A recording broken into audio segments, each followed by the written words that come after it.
Welcome to Unbiased Science. Where we bring scientific method to the madness. We're your hosts, Dr. Jess Steier And Dr. Sarah Scheinman.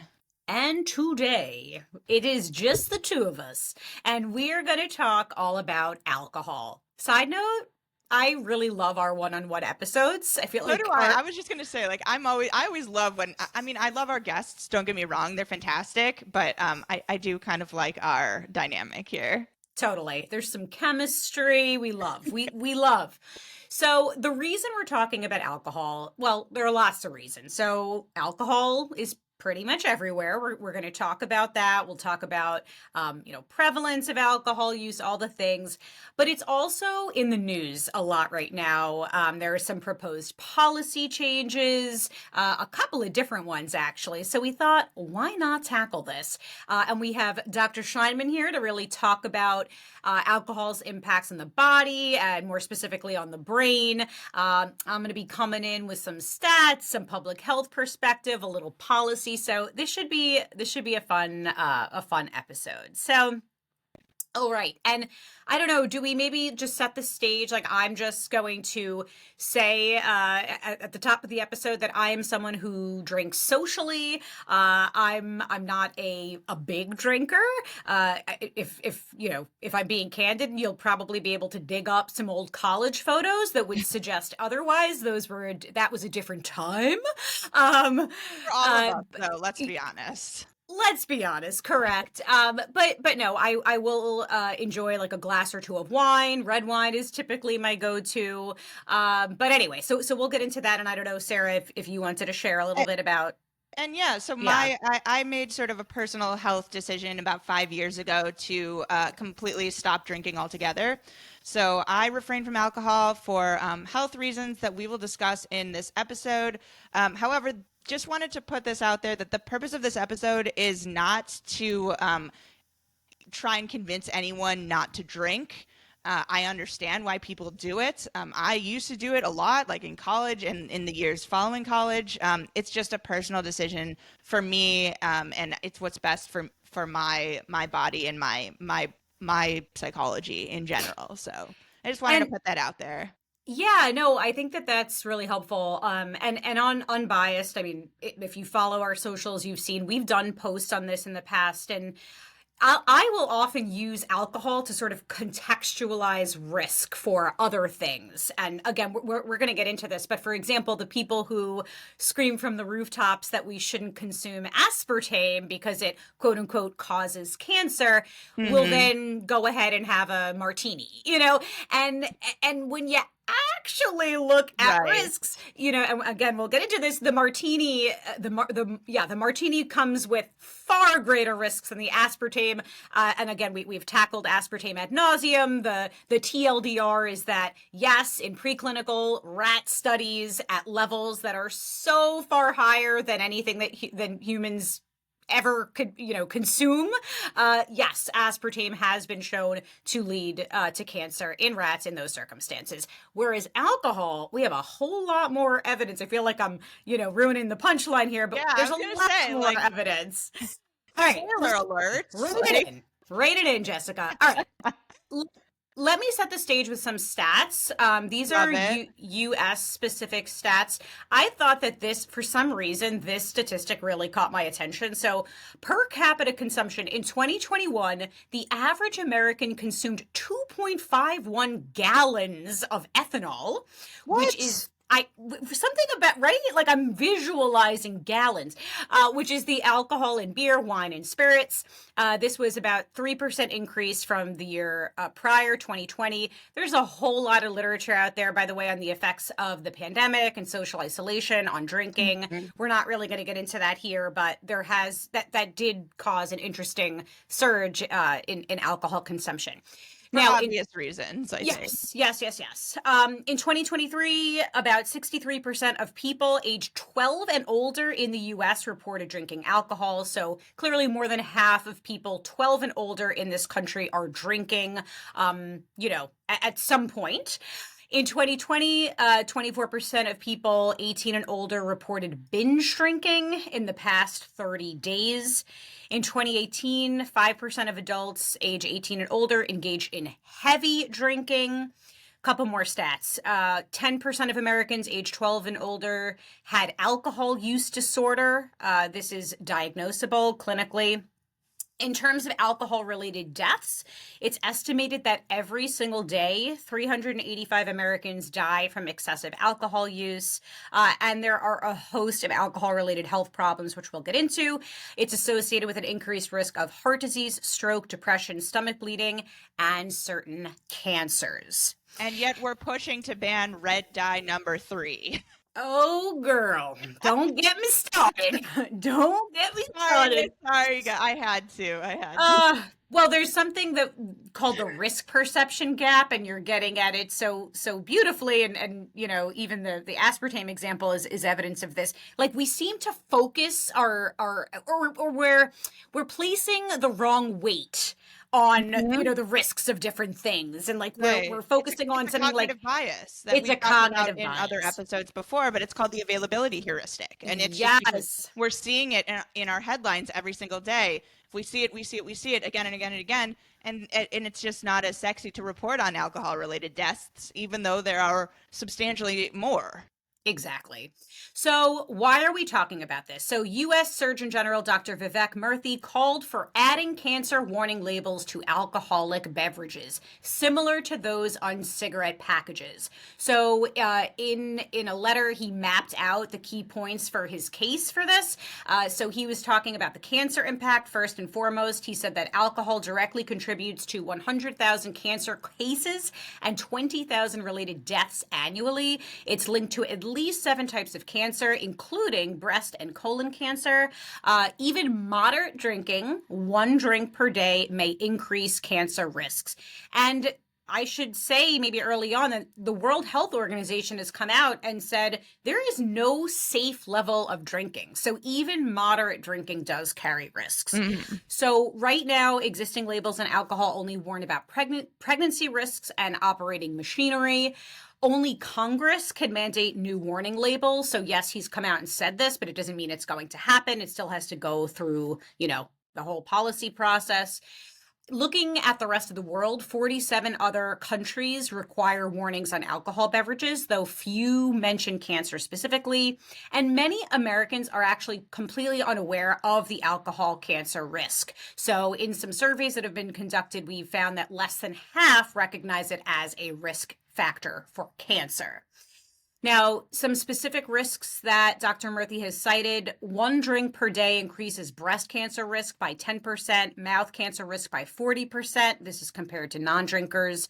For women, lifetime breast cancer risk increases from about 11.3%, which is less than 1 drink per week, to 13.1% for 1 drink per day. For men, alcohol-related cancer risk rises from 10% when we're looking at less than 1 drink to over 11% when we look at 1 drink per day. And then, Sarah, I'm going to turn to you, you know, for some of the scientific background, how it is that alcohol can, you know, come to damage our DNA and then cause cancer. It can also increase inflammation, alter hormone levels, and makes it easier for carcinogens to be absorbed by the body. So, Sarah, how is alcohol absorbed by the body? Wow, I am so glad you asked. Can I ask a quick clarifying question about the potential warning labels, though? Yeah. So the ones that you see on cigarette packets are like with the skull and crossbones. Would that be something that you would conceivably see on every bottle of alcohol in the store if this were to pass? Yeah, so there's a difference between text only and then graphic warning labels, right? And so in the US, I knew you would know about this. Well, so yeah, I would imagine that the first step would probably be a text warning that just says, you know, alcohol increases risk of cancer. Down the road, it could come to pass that we have some more graphic ones that can Mm. actually illustrate, help people visualize what these cancers look like. Sometimes that will elicit a greater fear response or maybe more awareness. I mean, What would it be a picture of? Apoptosis? That's not as sexy as a skull and oh, crossbones, oh, though. maybe someone on chemotherapy. I mean, I'm thinking of graphic warning labels that I've seen for cigarettes in other countries like Australia and other places where they have these graphic labels. They'll actually show cancer lesions in a person's mouth. Seriously? Oh, there was one in Thailand that showed a dead body in a Oh my coffin. God. So I mean, there are different levels I of haven't done a lot of graphicness. international travel, so I Yeah. didn't know any of this. Well, and I mean, we could have a whole episode on this. This is my whole jam. Like, there's a whole lot of psychology that goes into this. Sometimes, Right. if it's too graphic, it could actually have the opposite of desired effect. Yeah. Right. So, I mean, there's all kinds of stuff. But I would think that we would probably start with a text warning. So, good Okay. question. That makes Yeah. sense. No, but I could totally see people. I mean, I just know like the way that we respond to images is like a lot more. It's more immediate than text. Like a lot of Right. people, at least nowadays, will just like glaze over text with their Well, eyes instead of and like. Yeah, and especially kids. I mean, again, there's a whole psychology to this. There's actually really biology in our brain and the way we process information, right? The graphic imagery is going to, well, it has a different effect on children, especially if they can't read, they really don't fully understand, these words. They don't think about long-term consequences, right? When you're young, you feel like you're totally Mhm. invincible. So anyway, there's a whole lot we could talk about. Right. But No, anyway, absolutely. yeah. So maybe now's a good time to take a step back and think about and talk a little bit about how alcohol is absorbed by our body. Let's do it. Yeah. So when we say alcohol, we're referring to ethyl alcohol or ethanol, which is just the active ingredient in alcohol. So when you take a drink, beer, wine, a shot, whatever you're having, it travels down your esophagus and into your stomach. And it gets about 20% of the alcohol gets absorbed through the mucosal lining of the stomach. But the majority of it actually travels further to the gut, the small intestine, and about 80% of it gets absorbed there. And it goes right into the bloodstream. So once alcohol is absorbed through the mucosal lining of the small intestine, it travels to the liver, which does the majority of the work to detoxify the body from that alcohol. So our liver is really the MVP when it comes to alcohol metabolism. Like, thank God we have livers if we're going to imbibe in alcohol at all. If you don't have a functioning liver, it would be really, really, really dangerous. So the liver contains how it does this. So the liver contains enzymes that are called alcohol dehydrogenase, or ADH for short. And this enzyme breaks down alcohol into acetaldehyde, which is the most toxic substance that is an alcohol byproduct. And it's responsible for a lot of the unpleasant effects of drinking, this enzyme acetaldehyde.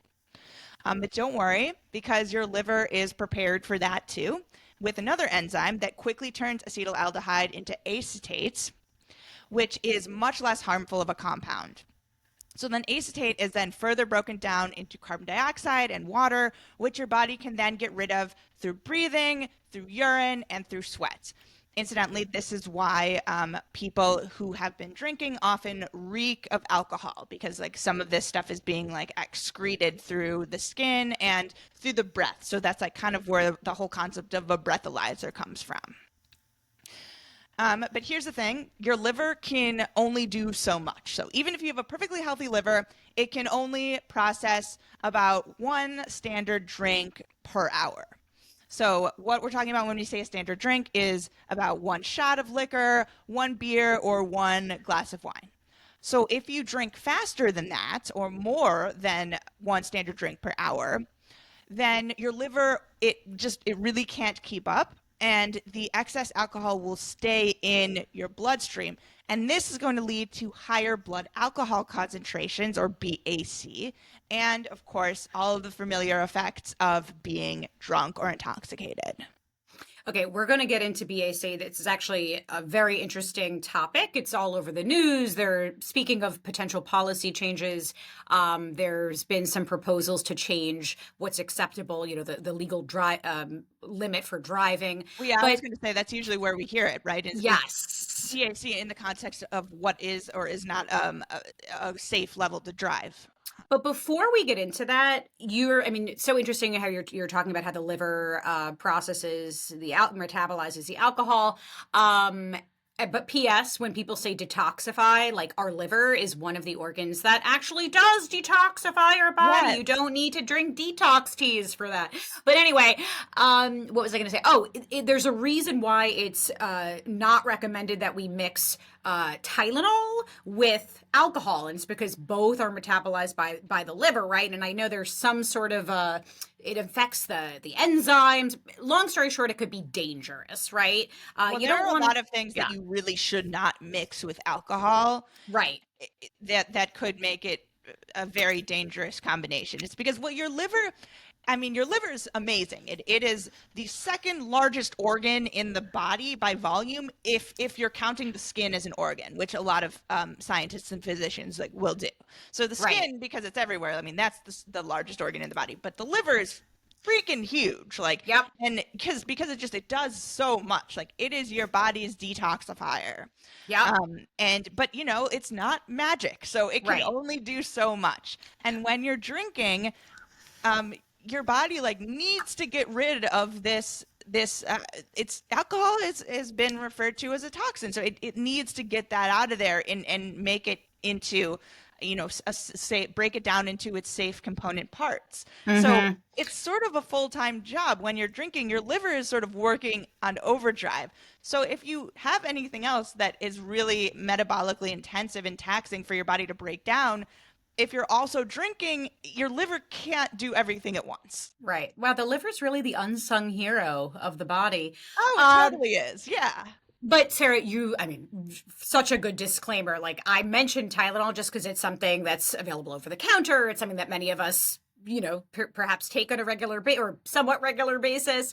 But 100%, there are so many dangerous interactions with drugs. A lot of pharmaceuticals, the labels on your prescription drugs will say, do not consume alcohol when taking this medication. Right. And please don't take that lightly. That's not, I don't know if anyone watches Arrested Development. That is not a winky-eyed suggestion. That is a very serious warning. I'm thinking about how. Sorry, I love Arrested Development though.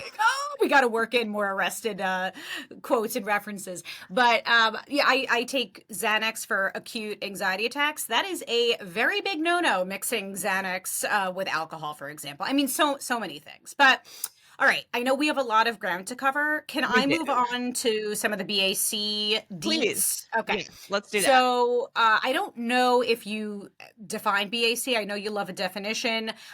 Sarah already said BAC stands for blood alcohol concentration. It's a measure of the amount of alcohol in a person's bloodstream expressed as a percentage. And as Sarah indicated, it's determined by a variety of factors, such as the number of alcohol drinks consumed, the time elapsed since drinking, the individual's weight, and other factors. Now, most countries set their legal BAC limit for driving at 0.05% or lower. And interestingly, here in the US, we have a higher limit of 0.08, right? 0.08%. Which is believed to contribute to the high number of drunk driving deaths. It's estimated at about 14,000 drunk driving deaths annually. Now, so there's been a lot of advocacy, a lot of, people basically saying we must, increase this limit. We have to have a higher limit. There have been studies that have tried to estimate what the impact of, tweaking that limit would be. And I just wanted to share a little bit of that. Studies show that driving ability is impaired at or even below 0.05 BAC.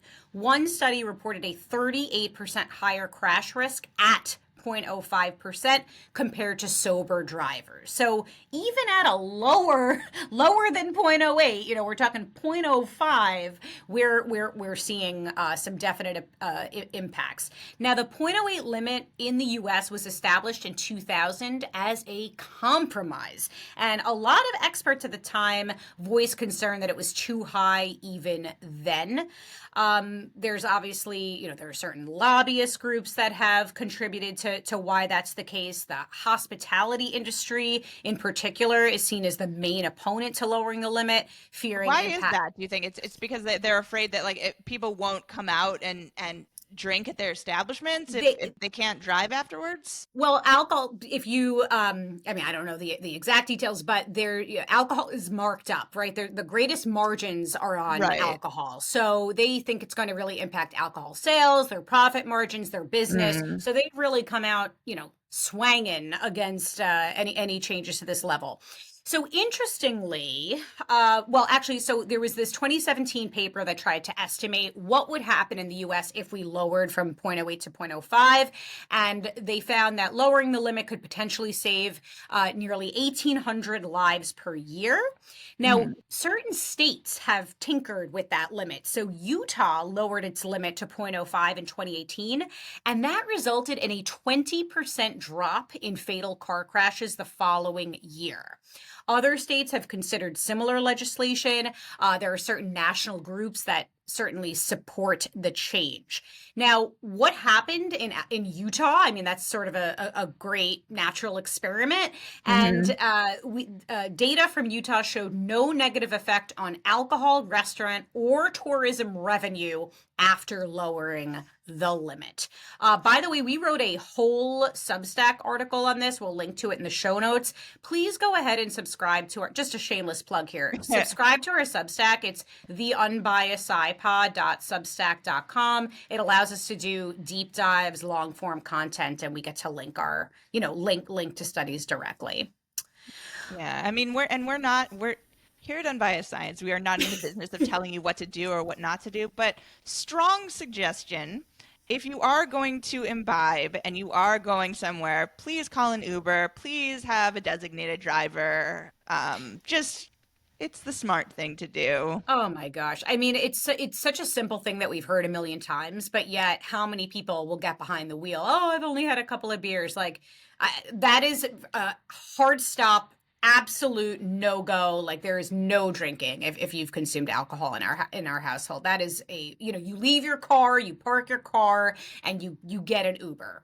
Right, or a designated driver. Just something. Now, I just want to say one thing before we get into another topic here.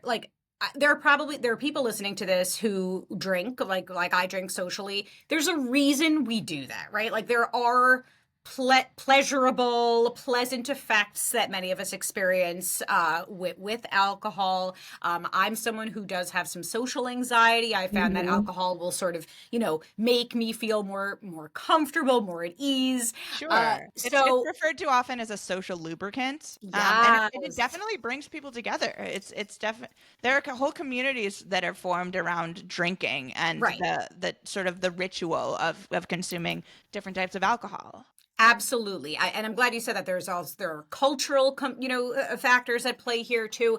So, and I'm not someone, I guess I'm just going to come out and say, I'm not someone who promotes abstinence necessarily. I understand there are certain people who perhaps, suffer from addiction disorder and can't really calibrate their alcohol intake level and things like that. So we're trying to be sensitive. Yeah. And same with me too. Sobriety is what works for me, but it's definitely not for everyone. And I don't want any of what I'm saying today to make it seem as though I'm trying to push that on anyone. But that being said, there are risks, right? There are some real risks. And I do think that people downplay the risks. So let's talk a little bit more about alcohol as a carcinogen.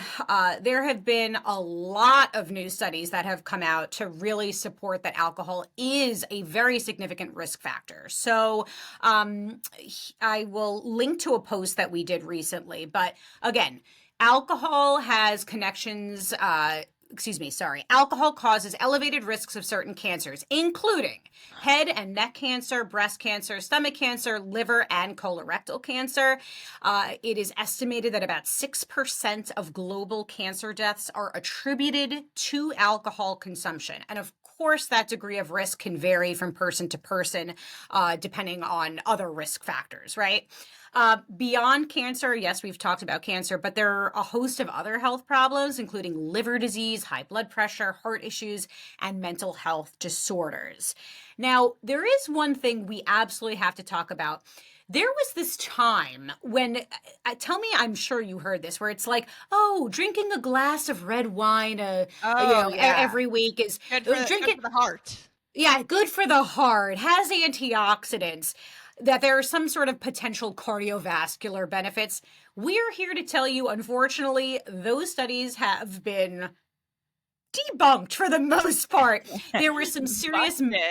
Sorry to tell you, but there were some serious methodological issues with those studies, and more recent, robust research indicates that any such potential benefits are far outweighed by alcohol's capacity to cause disease and harm. Yeah, there really have been no noted physiological benefits to alcohol consumption. No. Now, Sarah, I think we need to take advantage of the fact that we are on right now with a neurobiologist. So can you talk to us about the ways that alcohol impacts the brain?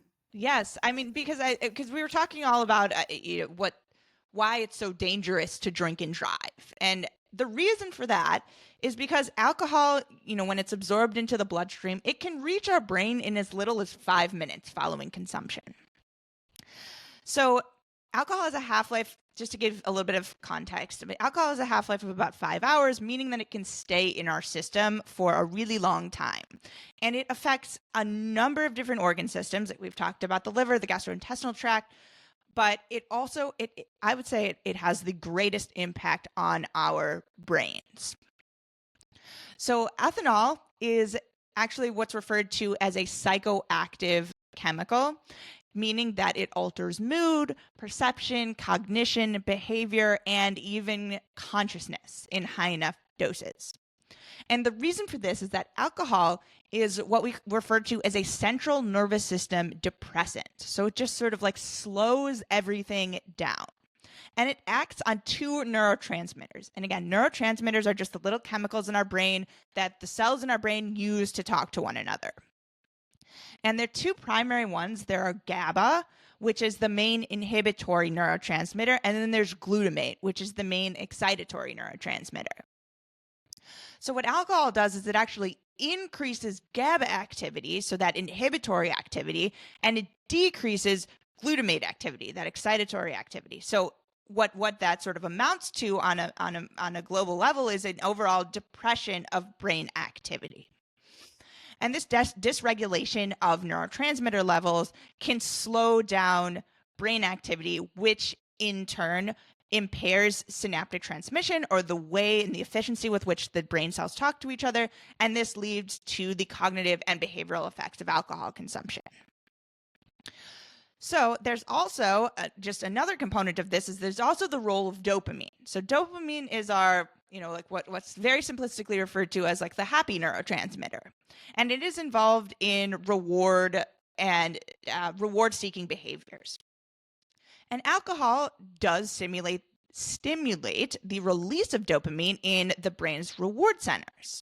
And this is what creates these feelings of euphoria and relaxation, increased confidence, lowering of inhibitions, which is why people enjoy consuming alcohol. Like, this is why it's such a social lubricant. It can help people interact with one another. It lowers social anxiety for a lot of people, like Jess mentions, but it can also lead to an increase in risky behavior.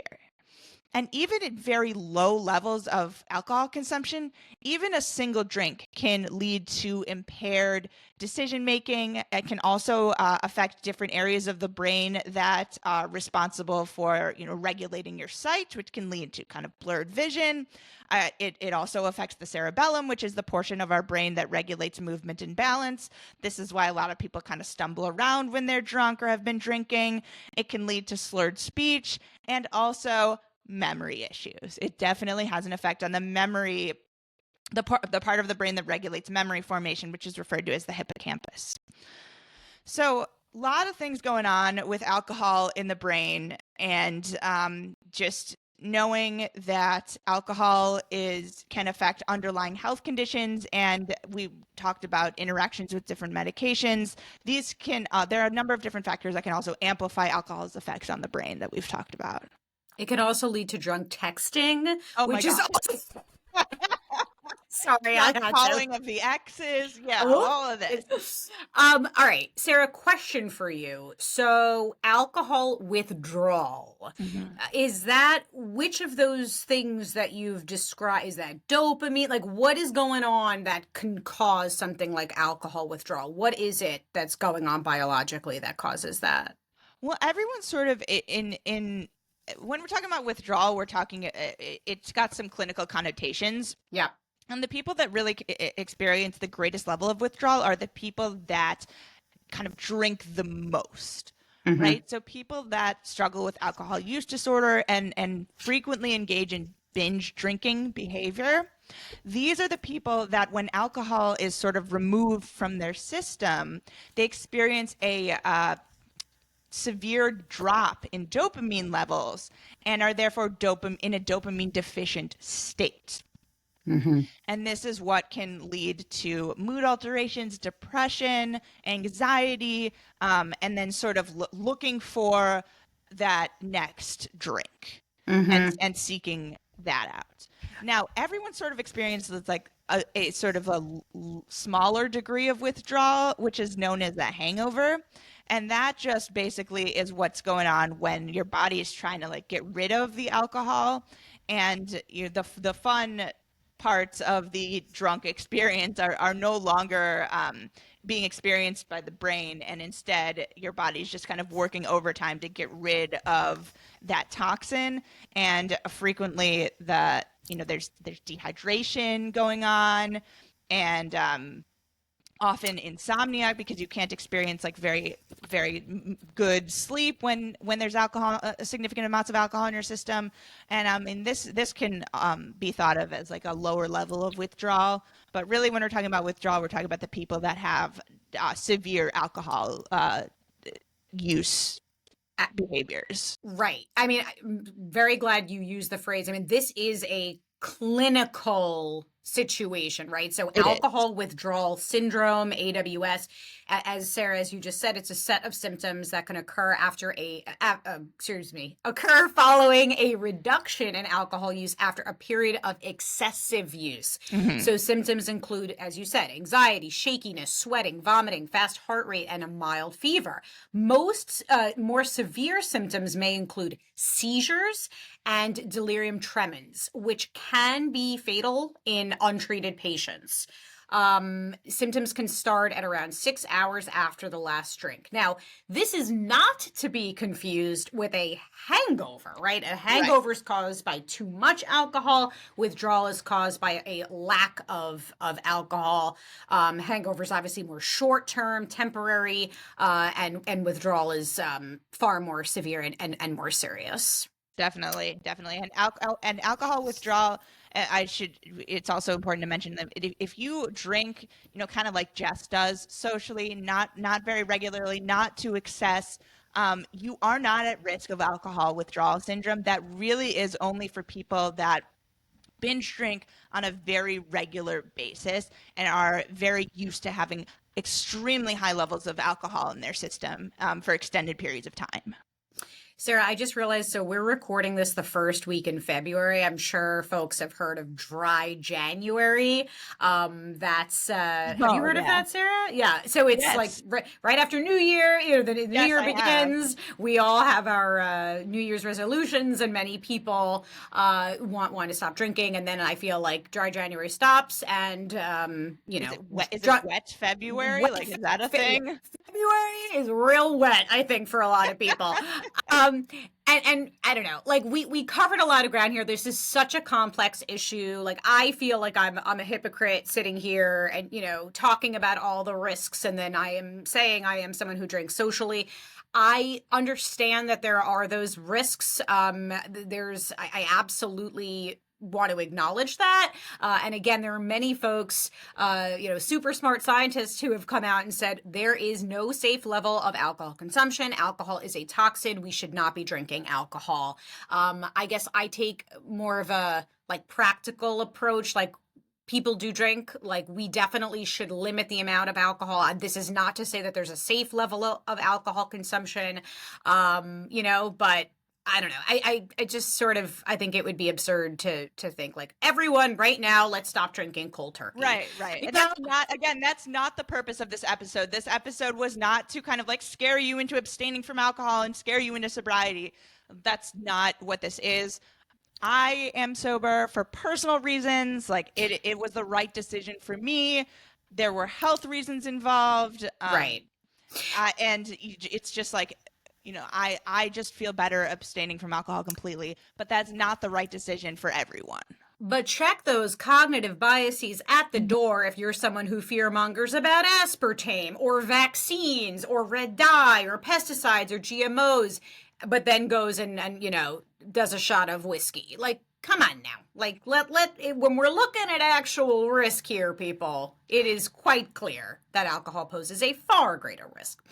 Yes. All right, Sarah, we covered a lot of ground here. Is there anything that you wanted to add or close out? I think we crushed it. Just don't use a designated driver. Yes. Call Uber. Don't drink and drive. Yes. Love that. Love that. Sarah, this was fun as always. I'm obsessed with recording with you solo. It's so fun. I almost just said, I want to crack open a beer. But A, we just did an episode on alcohol, and B, it is 9:30 in the morning. For a variety of reasons, it's not a good idea. Well, there are also non-alcoholic beers that they have. They actually have a lot of alcohol-free spirits nowadays, which is fun for me because I can still make cocktails. Okay, wait, real quick. Thank you for saying that. I knew there was something I wanted us to talk about that we didn't get to. Alcohol-free spirits. In fact, there are like full-blown bars that are opening up that are alcohol-free, where you could order really fun drinks, mixed drinks. Yep. I think that's freaking awesome. And the other thing, I got totally checked last year. I did a post, I don't know, for folks who watch Parks and Rec. Oh my gosh, why am I blanking right now? There was a whole episode on fluoride and how, wait, seriously, do you know what I'm talking about? I can't help you. I've never seen Parks and Rec. All right. Dazzle. What? T-Dazzle. Okay, hold on. So let me just recap briefly. So it was this whole uproar in the community. Fluoride is toxic, blah, blah, blah, blah, blah. By the way, we have covered fluoride ad nauseum on Unbiased Science. Mm-hmm. So much misinformation, so many studies being taken out of context that are looking at levels that are far higher than what's regulated in our water supply. Anyway, we could talk about that. We've done an episode on fluoride. But anyway, what was the point? Oh, so people were freaking out. And so Leslie Knope, who is my personal icon hero, she said, okay, let's rebrand, or she and her team, sorry, that was terrible grammar. They did this whole episode. Well, let's rebrand. Basically, fluoride has bad PR. Let's call it T-Dazzle. And then everyone bought into it. So I say this because last year I did this post where I criticized, this is not sponsored in any way. There was have you ever heard of Liquid Death? Yes, I have. cans of water, and they're like the marketing and the way that they're, They branded look it. like cans of beer. Yeah, and so I was like, oh look, it's like Tea-Dazzle. Now we're, remarketing water. Right.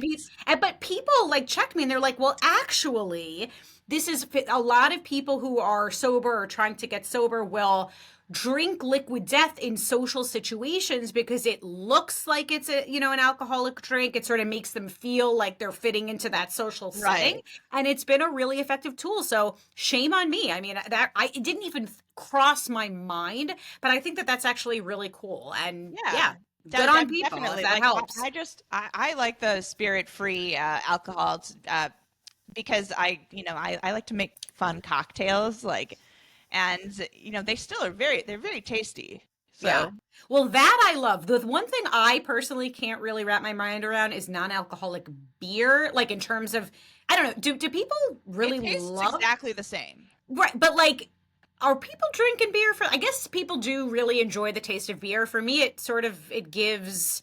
I don't Again, know. it has to do with it also has to do with like engaging in the ritual. Like if you're at a Yes. bar with people, I mean, there are certain brands of beer that like most bars will carry in major metropolitan areas. I mean, you could just get one of those, hold it in your hand, and it's like you're drinking a beer with your No, friends, even for though it has sure. no alcohol content in it. I So I jest. I was trying to make a joke that like the taste of beer is. I'm not someone who genuinely enjoys the taste of beer if I'm I'm drinking not it. either. Like There I'm are people who do. I don't know. 100%, no judgment. Gosh, I need to shut up. All right, Sarah, take us home. All right. Thanks for tuning in, everyone. We hope you learned a thing or two. Please join us next week on your trusted source for no nonsense, just science.